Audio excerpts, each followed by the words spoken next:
Good morning to everyone and welcome to today's show, considering which product is better overall, renewable or non-renewable energy. We will be giving examples of renewable and non-renewable energy, and we will talk about these examples. I'm your host, Carter Payne. My friend along with me on the air this morning, Rakin at Alexander Central High School, located in Taylorsville, North Carolina. Good morning, everyone. Hope everyone is doing well. We have a great and interesting topic for you today. So to kick off our show this morning, we need a clear definition of energy. Rakin, how about defining energy for us, please? Straight from the book, energy is defined as the ability to do work. By clear definition, energy is not just fuel for a machine to move, but energy is all around us. You digesting food is energy. Thinking is energy. Energy can be put into two categories. There's renewable energy, where sources can be replenished naturally or at or near the rate of consumption and reused. Then on the other hand, there's non-renewable energy, where sources exist in fixed amounts that have a limit that we will eventually run out of as a society. Also today in our modern world, we use one form of energy more than others. It's called electricity. Carter, can you give us a quick definition of electricity? Electricity is defined as a form of energy resulting from the existence of charged particles. Electricity is created by a process. I'm going to show you right here in this book. So, it starts off with the burning of fuel. So right here, which generates heat, and then which would soon create steam because of the hot water, and then would turn a turbine, and then it would spin a generator, and then that generator would produce electricity. So let's start off with a renewable energy source today. Well, to go off that, our renewable energy source that I'll share today is called hydroelectricity. Hydroelectricity is defined as relating to or donating to the generation of electricity using flowing water, typically from a reservoir held behind a dam or other barrier, to drive a turbine that powers a generator. So to break it down, a body of water, a reservoir, flows behind the dam, and it flows through the intake or the filter, and it filters out all of the bad stuff, so all the sticks, all the plants, goes through all the, like most of the dirt, all like the mud, all the muck, and then it flows the water.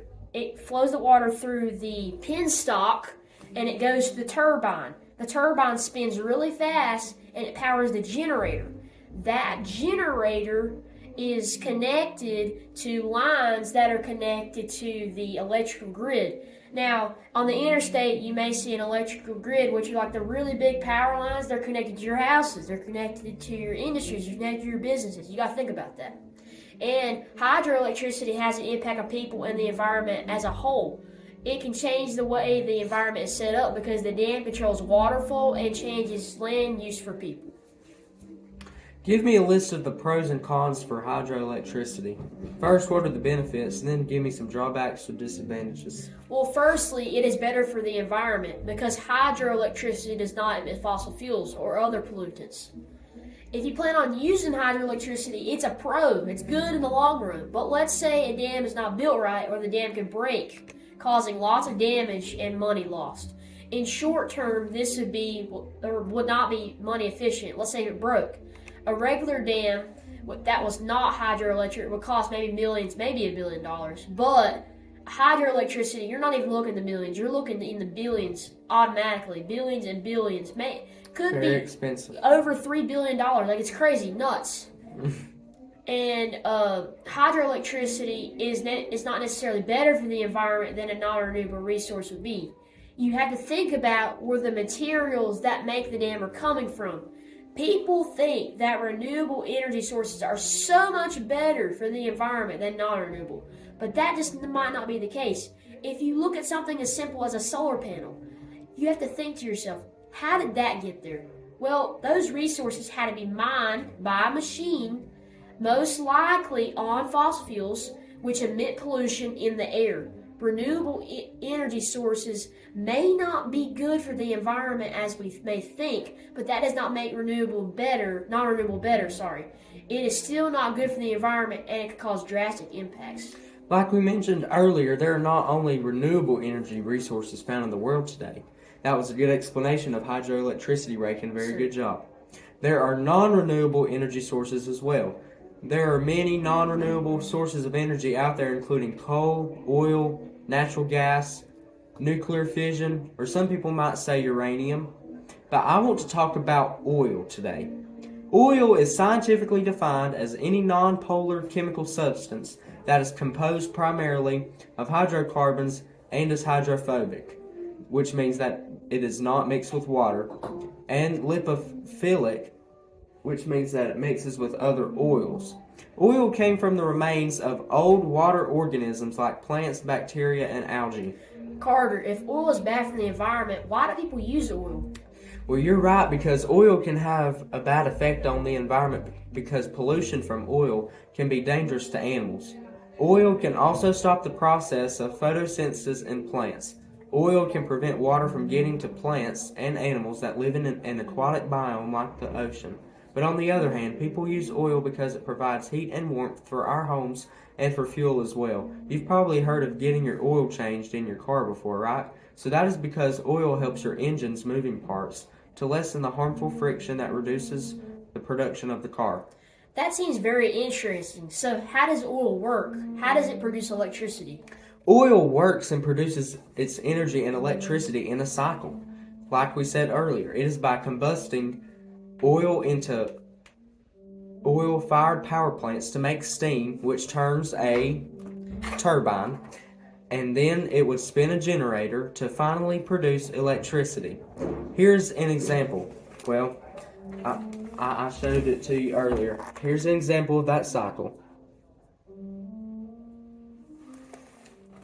So we have a similarity in our two energy sources. They both flow through the same cycle to generate electricity. Yes, sir, they do. All right, while moving forward, Carter, give me a list of the pros and cons concerning oil. We always start with a positive. Oil is a reliable energy source because it's easy to extract, the storage is used easily, and it is a very cheap energy source. People buy oil most of the time because it is less expensive than other renewable or non-renewable energy sources. Oil is from 5 cent to 15 cent cost per watt. Like I mentioned earlier, we use oil for our cars to run. One potential drawback of using oil is very obvious. If I take a jug of water, like my gallon that I carry around, and I open up the lid and I turn it down, what is it going to do? It's going to spill. It's going to spill. That's what we're talking about, oil spills.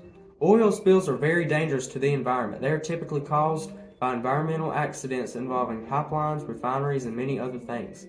They can also cause pollution in the air, which can be very harmful to any community in the world. Oil spills can also affect the environment by animals losing their habitats, and it can disrupt their life cycles and cause them to die. So from all the information we shared today, some people may change the way they see non-renewable and renewable energy as a whole. Personally, I thought that the renewable energy sources were really good and had little or no drawbacks that affect the environment in a bad way. But I was wrong. The reality is that renewables may be good and bad at the same time.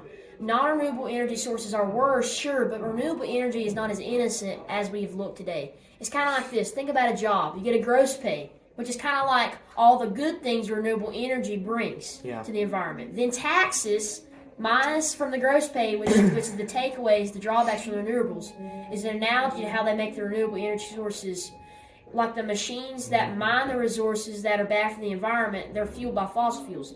Then your net is the actual pay you get, or an analogy, the actual benefit from renewable energy sources to the environment. We can see that through all this, renewable energy is better for the environment, but not the way people may expect.